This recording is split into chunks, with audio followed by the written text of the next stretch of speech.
क्या स्मॉल और mid cap stocks अभी बबल में हैं?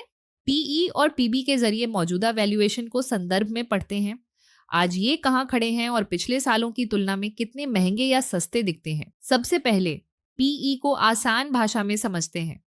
पीई बताता है कि 1 रुपया अर्निंग्स के लिए मार्केट आज कितने रुपए दे रहा है।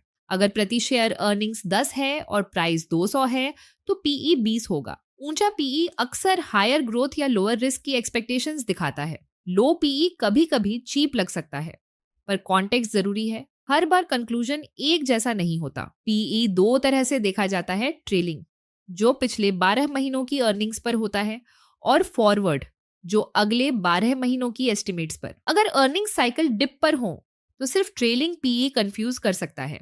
इसलिए देखें कि अर्निंग्स कहाँ हैं और अगले 1 से 2 साल में नॉर्मलाइज होने की उम्मीद है या नहीं। अगर अर्निंग्स नेगेटिव हो तो पीई यूजफुल नहीं रहता। ऐसे में कैश फ्लो, बैलेंस शीट और अर्निंग्स नॉर्मलाइजेशन का पाथ देखें। अब पीबी समझिए।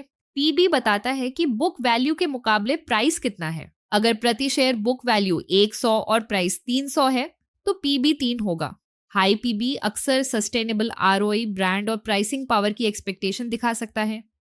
बहुत कम पीबी कम रिटर्न्स या कम कॉन्फिडेंस का संकेत हो सकता है। एक सिंपल रूल याद रखें, high and sustainable ROE high PB को जस्टिफाई कर सकता है।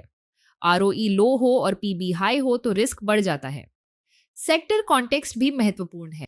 बैंक्स और एनबीएफसी में पीबी ज्यादा रेलेवेंट होता है क्योंकि बुक वैल्यू उनकी कोर एसेट्स को दिखाती है।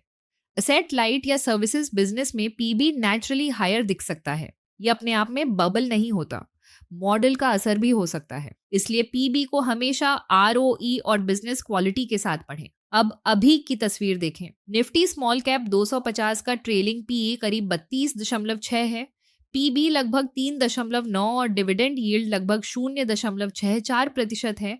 डेटा 31 जुलाई 2025 का है। निफ्टी मिड कैप 150 में ट्रेलिंग पीई लगभग 33.8, पीबी करीब 4.9 और डिविडेंड यील्ड लगभग 0.84% रिपोर्ट हुआ है। इतिहास से मिलान करें तो स्मॉल कैप 250 का 5 साल का पीई रेंज लगभग 16.9 से 59.1 के बीच रहा है और 5 साल का पीबी रेंज लगभग 2 से 4.7 के बीच। मौजूदा पीबी अपने ऊपरी बैंड के पास है और पीई औसत से ऊपर के जोन में है। इसका मतलब है कि स्मॉल कैप्स में वैल्यूएशन सामान्य से ऊपर चल रही हैं। इतिहास से मिलान करें तो निफ्टी मिड कैप 150 का ट्रेलिंग पीए पिछले 5 साल में लगभग 22 से 45 के दायरे में रहा है और पीबी का 5 साल रेंज लगभग 2.3 से 5.9 दिखता है। यानी आज वैल्यूएशन औसत से ऊपर के जोन में है, जहां आगे की रिटर्न ज्यादा अर्निंग्स डिलीवरी पर निर्भर रहती है। एक और एंगल फॉरवर्ड पीई का है, यानी अगले 12 महीनों की अर्निंग्स एस्टिमेट्स पर। 31 मई 2025 को स्मॉल कैप 250 का फॉरवर्ड पीई अपने 10 साल के औसत से लगभग 41% ऊंचा दिखा, जबकि मिड कैप 150 का फॉरवर्ड पीई अपने 10 साल के औसत से करीब 11% ऊपर था। साफ इशारा है कि स्मॉल कैप्स में प्रीमियम ज्यादा है, मिड कैप्स में कम, लेकिन फिर भी एवरेज से ऊपर है। तो क्या यह बबल है? बबल तब कहा जाता है जब प्राइसेस अर्निंग्स और कैश फ्लो से पूरी तरह कट जाए। आज की तस्वीर में स्मॉल कैप्स का प्रीमियम मिड कैप से ज्यादा है, लेकिन ध्यान रखें ये पूरी चर्चा निफ्टी स्मॉल कैप 250 और निफ्टी मिड कैप 150 के डेटा पर बेस्ड है। स्मॉल कैप यूनिवर्स 250 से कहीं बड़ा है। इंडेक्स के बाहर भी बहुत सारे स्टॉक्स आते हैं, जबकि मिड कैप इंडेक्स में सिर्फ 150 नेम्स हैं। इसलिए इंडेक्स लेवल पीई और पीबी सिर्फ एक ब्रॉड गाइड है।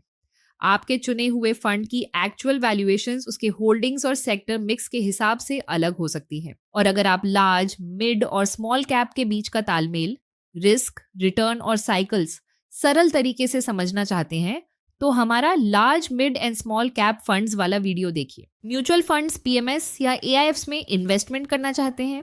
नीचे दिए गए व्हाट्सएप क्यूआर कोड को स्कैन करें या दिए गए नंबर पर कॉल करें। एक शॉर्ट कॉल में हम आपकी रिस्क प्रोफाइल और फाइनेंशियल गोल समझकर सूटेबल इन्वेस्टमेंट ऑप्शंस की जानकारी देंगे। अकाउंट ओपनिंग से कंप्लीट पेपर वर्क तक पूरा प्रोसेस हैसल फ्री।